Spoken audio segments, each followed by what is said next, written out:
Jai Ma Kamakhya, Jai Adhara, Jai Bhairava. So today's video is about the upcoming Grahan, which is coming in the middle, the first Grahan of this month in August, which is happening in the sign of Cancer, Karkat. Since there have been many requests for sadhanas. So first thing, uh, two aspects will be there in this video. First is that to explain that what grahans are useful. I mean, I've already done many videos on grahans. You can go through them again if you want. The general nature of grahans is that it is a very, very intense energy, and such intense energy can be both good and bad.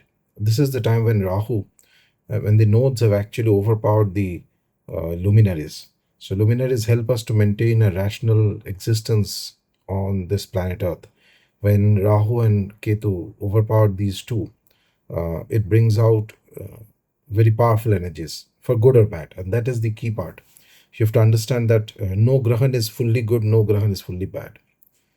So far as the mundane effects of this grahan is concerned, it is going to happen in the sign of Karkata, which is the fourth house of the Kalpurusha Yodyak. This is the house of the soul. This is the first of the Moksha Trikona. The signs, the water signs, a very emotional sign, but it is the first bhava or the feeling towards moksha. That makes this Grahan uniquely capable of accelerating anybody's spiritual progress. But mind you, I'm talking only spirituality, not necessarily material things. So far as material aspects are concerned, again, about the rest of the world, I'm not so bothered at the moment. It will go through its course, whatever it has to go through. For India, this is going to be it could lead to some very dramatic events also. And sometimes the effect of grahans are not just after the grahan, because this is such a humongous, such a tremendous combination that happens. Sometimes the effects of a grahan can even be starting sometimes before the grahan actually happens. Same way as strong planetary changes like Saturn going into retrogression, combustion of grahas, not combustion so much, but retrogression of larger grahas like Saturn and Jupiter definitely often show their effects even sometimes before the actual event happens, because the energy has already started to shift. Same way for grahans also, some of the effects that we have already seen at the national level is partially linked to the grahan, partially because there are other factors also involved here. We might see more discontent and unrest in the coming times, in the next few months, so far as the government is concerned. Though I don't see that there is going to be any dramatic changes right at the moment, but yes, there is going to be discontent, and as I mentioned in a previous video, in the coming years also, it is not going to subside so easily. There will be more things that will happen. But anyway, coming specifically to this Grahan and for an individual Upasaka, how does this help? This being in the Moksha Trikona, it can be very useful for your spiritual progress. Like, this is extremely benevolent for sadhana, any sadhana, whether you are meditating simply, meditating on the formless, meditating on the Atman, or worshipping any Devata, this can be very, very good. And being in the Jalatattva Rashi, this is extremely good for worshipping Devi sadhanas or any force that is linked to the Shiva Parivar. Shiva and Shakti Swarupas and their energies are very easily activated due to the combination of the grahas in this Grahan that we will be facing. Though India will not see the actual Grahan, still the energy of the Grahan will be palpable across the whole earth. Many texts of Tantra that specifically mention that during Grahan one can do mantra Purascharan and attain siddhi of the mantra. However, there are certain criteria for this. For example, this cannot happen in all Grahans. This can happen only in a Grahan which is visible in that particular place, particular geographical location. First rule.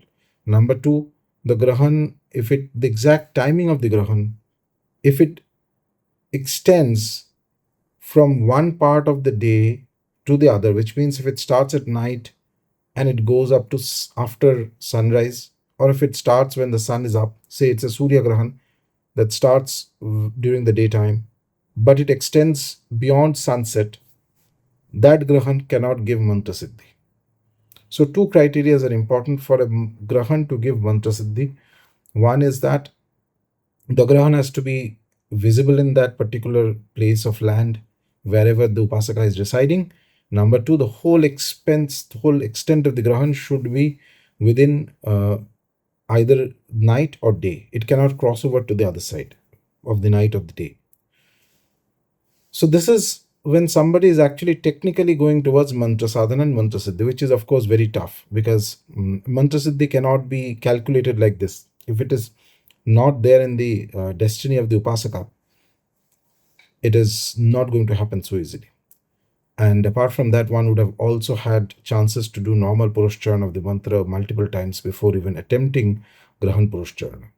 But having said that, even though one cannot do technically a Purasharana during Grahan for this particular Grahan from India, because it's not visible, we might still benefit from our sadhanas because the energy is very intense. So it can help you progress faster, which, say, normal times, what would have taken you months or years to accomplish, could be accomplished in a very short period of time by the tremendous energy that is unleashed during the time of Grahan, and especially this Grahan being in the sign of, in the Jal Tattva Rashi of Karkata, which is a very emotional sign, by the way. Now, first sadhana to do is a sadhana related to protection. If you think that there is any kind of disturbance, any kind of threat, any kind of difficulty, then after the Grahan starts on the night of Wednesday, and the timing, etc., will be mentioned by the team here. On that night, light one oil lamp. So remember, you don't need to add bhog, you don't need to do anything else. Also, because the Grahan is not visible here, there is no application of sutak. However, it is standard rules of sadhana apply, which means that you should have had food at least 1.5 to 2 hours before you start. You should be well rested. If possible, you can take a bath, that is even better. Sit down in an asana. Put on a diya of oil and just take a generic sankalpa. No need for any complicated sankalpa. Just put a generic prayer sankalpa that for your protection from known, unknown, every kind of badha, every kind of obstacle, to the best of your ability, you are going to recite the Vatuk Bhairava Brahma Kavacham 54 times minimum, which means you can do more than 54, but 54 is minimum, with one diya in front. That's it. After 54 recitations, chant the Vatuk Bhairava Mula Mantra 10 malas. So together, after 54 recitations of the Brahma Kavacham, chant the Vatuk Bhairava Mula Mantra 10 malas, starting with a sankalpa that you're doing it for your complete protection from anything, known, unknown, any kind of obstacle. If you do this in this period of time, it is going to increase the amount of protective energy around your aura from any difficulties whatsoever. This is the beauty of Vatuk Bhairava. Of all the forms of Bhairava, as I've mentioned, two of the most beautiful are Kala Bhairava and Vatuka. Kala Bhairava, beyond a point, it's difficult to worship at home. But Vatuka you can worship till the end of the full Vatuka Bhairava Upasana. Almost, if not the end, at least 60%, which is a huge part of the journey. Just at home following the mantra sadhana and the different sadhanas of Vatuka that are there. And he is extremely capable of removing all kinds of doshas, badhas, obstacles, enemies, everything. So this is the first sadhana to be done for protection. Now suppose somebody wants not protection but closeness, depth in sadhana. And mind you, these sadhanas are only for people who are doing the Bhairava Japa, Nama Japa, the Vatuka mantra, or the Vishesh sadhanas that we conduct through the KBUF, etc. Only those people will benefit from this, because I will not be giving sadhanas of random devatas which are not the deities that I encourage worshipping at the moment through the Vishesh sadhanas. The second sadhana Take the Ashtottara Nama Vatuka Bhairava. Same thing, again, take a bath. Ensure that you have had food at least 1.5 to 2 hours before that. You are well rested. You should not be sleepy. You can start any time on Wednesday night after the time that the Grahan has started. So even if you start at around, 10, 10:30, 11, that is good enough. And continue beyond 12, that is also fine. Not a problem. Because that night is very powerful. Because that is the main time when the eclipse will be in its full power. Light a diya. Take a basic sankalpa that you are going to do sadhana of Bhairava so that you attain depth in spiritual progress. Very simple sankalpa, very simple prayer, not even a sankalpa. Just pray that you progress faster and deeper in sadhana. Then take the Vatuk Bhairava Ashtottara Shatanama Stotra, chant it 54 times. After 54, if you're tired, you can take a little bit of break and then again sit and complete chanting of the Kunjika Stotram 11 times. So 54 times Vatuk Bhairava Ashtottara Nama and 11 times Kunjika Stotram. With a simple, again, nothing complicated required, just one diya, and with a prayer that you progress faster or deeper in sadhana. That may the divine, may the gods, may Bhairava, may Devi Chandika, who is also Kamakhya, who is also linked to Tara, help you progress faster in the years to come, in the months to come. A third sadhana for people who have been doing Ma Tara Upasana, and there are a lot of us connected to KBUF who have done multiple iterations of the 16 Thursday Ma Tara Sadhana, or people who are whom I guide into mantra upasana of Matara with proper puja and etc. vidhis, and who worship the who have been worshipping any yantra of Tara, etc. For them, again, same simple principle. If you have a lighter diya, no, by the way, in all of these sadhanas, you did not provide any bhog or anything is required for that. Just because this is Grahan Kala, the main focus is in japa and sort of dhyana. So do 24 malas of Om Bhairavaya Namah. When you do Om Bhairavaya Namah, imagine Kala Bhairava of Kashi. Okay, just put a mental prayer to Kala Bhairava of Kashi and do 24 malas of Om Bhairavaya Namah. And then do 36 malas of the Matara mantra, which is almost like a Nama mantra, which I recommend people to do. So first 24 malas of Om Bhairavaya Namah and then 36 malas of the Matara mantra. Okay. So as you do, if you're well rested, if you're doing it consciously, then you will see that it can take you into a very meditative state. And after you finish this, in fact, this is for all the sadhanas that I give. After you finish, sit down quietly for some time, close your eyes and just meditate on the deity, meditate on the divine, meditate on the feet of Bhairava. Remember that the feet of Bhairava are very, very powerful. Imagine the feet of Bhairava. Imagine the padukas of Bhairava. If you have been to Tarapit, you've entered the shrine of Kamakhya, you will see that there is a pair of padukas which the priest will use, and he will lightly beat you on your back, on your head. That's that's equivalent to the danda of Bhairava, almost. The padukas of Bamdev Bhamakapa, who was like Kala Bhairava in physical form, who came down to spread the glory of Matara. And because of him, there are thousands and thousands today who can go to Tarapit temple, even as ordinary bhaktas and devotees. Okay. So imagine the feet. Or if you have gone to Kashi, if you observe carefully in front of the Vigraha of Kala Bhairava, the feet of Bhairava are also present. I mean, if you look through photos and videos, you will find them. Or just mentally imagine two very beautiful padukas of Bhairava and pour your devotion into the padukas. Do not bother about how he looks, do not bother about his weapons, of what kind of an energy, what is his hands holding, where is his vahana, where is his trishula, all that leave aside. Just focus on his padukas. Because when you focus on his padukas, especially on this night when there is a Grahan, and that too on in um, the Jaladattu Rashi of Karkata, which is a very devotional sign, by the way.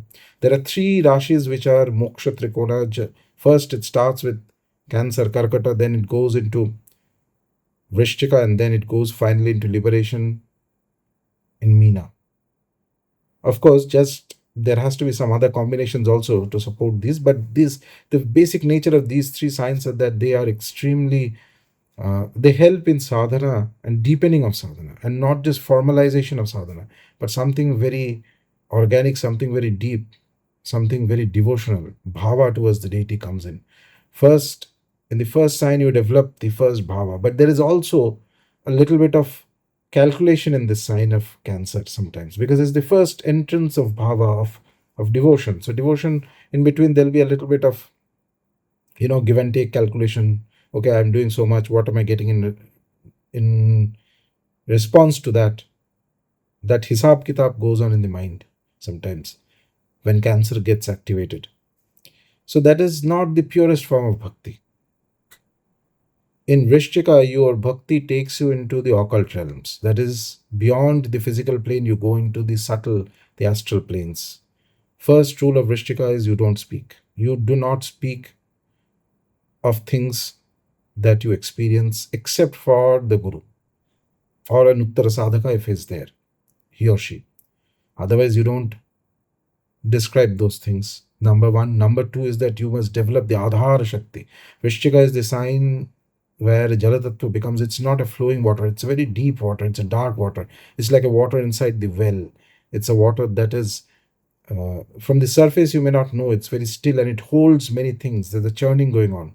It is also a bit like Nilakantha, where you have to develop the ability of taking karmas of others and digesting them without flinching, without complaining. The one thing you should not do as a Vrishchika, when the power of Vrishchika gets activated, is to complain, because that itself elevates the soul from the lower realms into that soaring bird that can see everything. And then finally comes Meena, where one has transcended even the astral planes, and bhakti goes into the spiritual realms, where there is nothing else that one needs. There is no give and take. There is no calculation in the mind. The mind is finished. Then it is completely in the realm of the divine, which is the space of ahetuka bhakti, causeless devotion. You want nothing in return. You don't even care if the deity doesn't appear to you. You love the devata so strongly that you forget yourself. You forget yourself. You forget your body. You forget who you are. You forget there's anything that you want. You are just grateful that you are able to express that devotion. That's all there is. That builds the entrance into the highest realms of Devata Upasana. Anyway, coming back to the Grahan that is happening now. So these sadhanas, you can do any of them. You can do the Matara sadhana, or you can do the other sadhana which I mentioned with the Kunjika Stotram. That is also very good, both as a protective sadhana, but more than that, it gives a strength into one's soul to be able to go forward in the times, not just now, because a Grahan's effect is not immediate. If you do it correctly, you will see effects over the years. I have at various points done Grahan Purascharas of Devis and Devatas. Once I was doing Matara's Homa during a Grahan. It had a marvelous effect, absolutely powerful effect, but details of it I am not allowed to reveal. But I have seen how powerful it can be in a Grahan.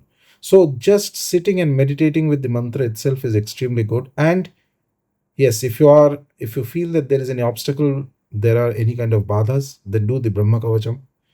Kavacham is a protective armor, and Vatuk Bhairava Brahma Kavacham is, if you do it sufficiently, if you do it during this Grahan and other times, it builds a terrific aura and protects you from all kinds of difficulties, all kinds of troubles, all kinds of enemies, spirits, anything, known, unknown, whatever you can see, whatever you cannot see, everything. He is, Vatuka is Shiva only in the form of Bhairava, who has come down to remove the doshas, the badhas, the obstacles that come in the path of anybody who is truly worshipping Shakti.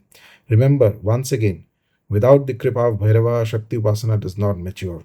You can do Devi Upasana, but if you have not done Bhairava, if Bhairava has not prepared your Adhara, well, it's more theoretical than actual change in oneself.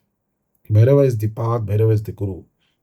Bhairava is the one who takes you truly into the realm of the Mahavidyas. That strength has to be there inside. Because Bhairava is the ground on which the Mahavidya sprouts like a flower. If the ground is shaky, if the ground is dry, if the ground does not have the right fertilizers, the right sunlight, they're not prepared well, the flower is not going to come. You can try as much as you want. I mean, you can pretend to be a great Upasaka and pretend to know a lot of things and this and that, but actual success in Upasana is a different matter. Anyway, with that, I'll end the video here. I hope it's helpful. I hope you're able to use this Grahan. Jai Matara, Jai Ma Kamakhya, Jai Bhairava.